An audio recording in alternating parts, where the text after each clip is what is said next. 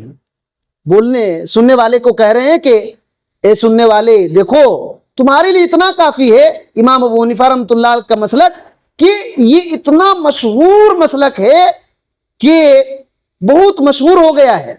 جو بھی وہ کہتے ہیں امام ابو حنیفہ رحمۃ اللہ علیہ, بڑے بڑے ائمہ ان باتوں کو قبول کر لیتے ہیں اور کہتے ہیں قد جعل اللہ الحکم لاصحابہ واتباعہ ومن زمنہ الی ہذہ الایام الی یحکم بمذہبہ عیسیٰ علیہ السلام. یہ پوری عبارت ہے کہ امام ابو حنیفہ رحمۃ اللہ علیہ جو کچھ کہتے تھے, بڑے بڑے علماء ان کی باتوں کو لے لیے اور اللہ تعالیٰ نے ان کے ساتھیوں کو ان کے حکم کے مطابق فیصلہ کرنے کے لیے کہا, ان کے پیچھے چلنے والے ان کی باتوں سے فیصلہ کیے. آج تک فیصلہ ہو رہا ہے اور عیسیٰ علیہ السلام جب آئیں گے تو انہی کے مذہب کے مطابق فیصلہ کریں گے. اب سوچیے, تو اس طریقے سے مسئلہ ہے. یہ جو جماعتوں کا تعصب مت پوچھیے, بہت خطرناک ہے, بہت خطرناک. اور دیکھیے شیعوں نے کتنا تعصب دکھایا. شیعہ کی کتاب جو ہے علل الشرائع, ان کی کتاب ہے علل الشرائع, اس کے اندر ان کے شیخ, ان کے علماء کا عقیدہ بیان ہے کہ شیعوں کے شیخ کا عقیدہ, شیخوں کا عقیدہ یہ ہے کہ شیعوں کو اللہ نے ایک خاص مٹی سے بنایا. دیکھیے شیعوں کا یہ عقیدہ ہے کہ شیعوں کو اللہ نے ایک خاص مٹی سے پیدا کیا ہے اور سنیوں کو دوسری مٹی سے بنایا, اور ان کو ایک دوسرے سے ایک طریقے پر ملا دیا اللہ تعالیٰ نے. چنانچہ جب بھی کوئی شیعہ کسی جرم یا کسی گناہ میں پڑتا ہے تو کیوں پڑتا ہے جانتے ہیں؟ اللہ اکبر. دیکھیے کتنا خطرناک تعصب ہے. دیکھیے اس بات کو سمجھیے, ان لوگوں کا عقیدہ ہے کہ اللہ نے شیعہ کو ایک مٹی سے پیدا کیا, سنیوں کو ایک مٹی سے پیدا کیا, دونوں کو اس طرح ملا دیا کہ اگر کوئی شیعہ غلطی کر رہا ہے, کوئی گناہ کر دیا, تو اس کا یہ مطلب ہے کہ سنی کی مٹی کا اثر ہے اس کے اندر, سنی کی مٹی کا اثر ہے اور اسی کا نتیجہ ہے, اسی کا نتیجہ ہے. اور کہتے ہیں اسی طریقے سے سنی اگر کوئی نماز پڑھے, روزہ رکھے, صدقہ کرے, خیرات کرے اور کچھ دوسرے نیکی کا کام کرے, اس کا یہ مطلب ہے کہ شیعہ مٹی کا اثر اس کے اندر ہے, وہ اپنے سے نہیں کر رہا ہے. سنی آدمی اپنے سے وہ نیکی کا کام نہیں کر رہا ہے, بلکہ شیعہ مٹی کا اثر ہے. تو جو ہم لوگ نماز روزہ پڑھتے ہیں نا, تو وہ لوگ سمجھتے ہیں کہ دیکھو ہمارا ہی اثر ہے. اب سوچئے کتنا دیوانگی کی بات ہے.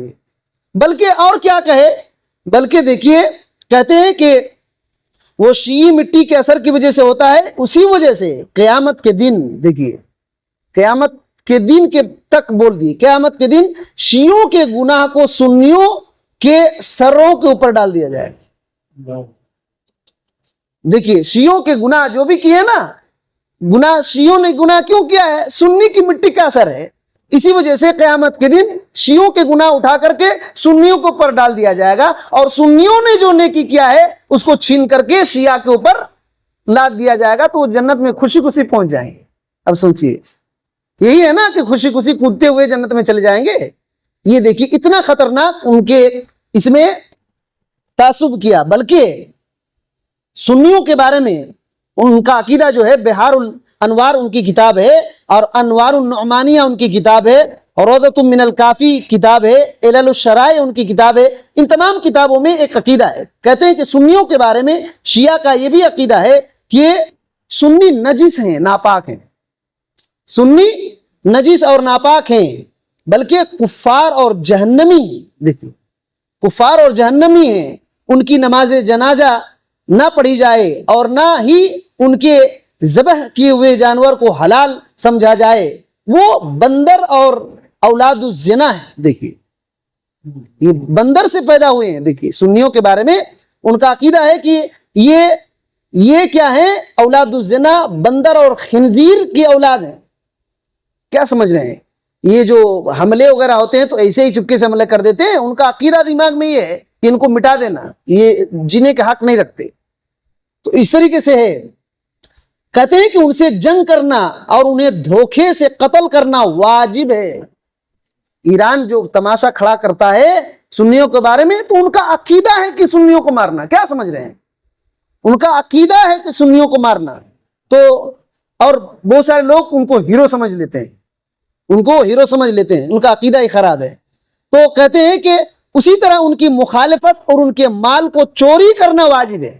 ان کی مخالفت کرنا بھی واجب ہے, ان کے سنیوں کے مال کو چوری کر لینا واجب ہے. یہی نہیں بلکہ انہوں نے سنیوں پر لعنت بھیجنے کو افضل ترین عبادت قرار دیا ہے.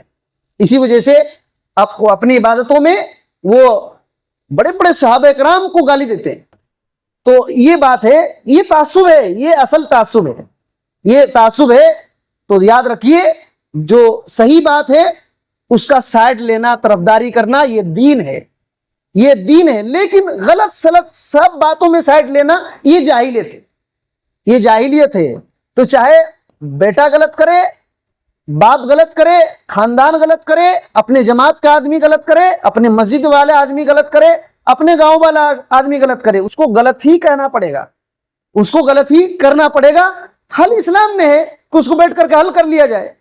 حل اسلام نے حل سکھایا ہے, اسلامی طریقے سے حل کیا جائے. ایسا نہیں کہ غلط کیا پھر بھی کھڑے رہیں گے. اس کی عزت نہیں جانی چاہیے, اس کی عزت نہیں جانی چاہیے, چاہے کچھ بھی ہو جائے. ایسے کہتے ہیں نا, چاہے کچھ بھی ہو جائے, کتنے لوگوں کا خون چلا جائے, لیکن اس کی عزت نہیں جانی چاہیے. یہ تعصب ہے, یہ زمانہ جاہلیت کا تھا. اور انشاءاللہ ہمارے سامنے اور مسائل آئیں گے. اللہ تعالیٰ سے دعا کرتے ہیں کہ اللہ تعالیٰ ہم لوگوں کو جاہلیت کے ہر مسئلے سے بچا کر رکھے, آمین. اور صراط مستقیم جو صحابہ کرام جس پر چلے اس کو سیکھنے, سمجھنے اور قبول کرنے کی توفیق دے.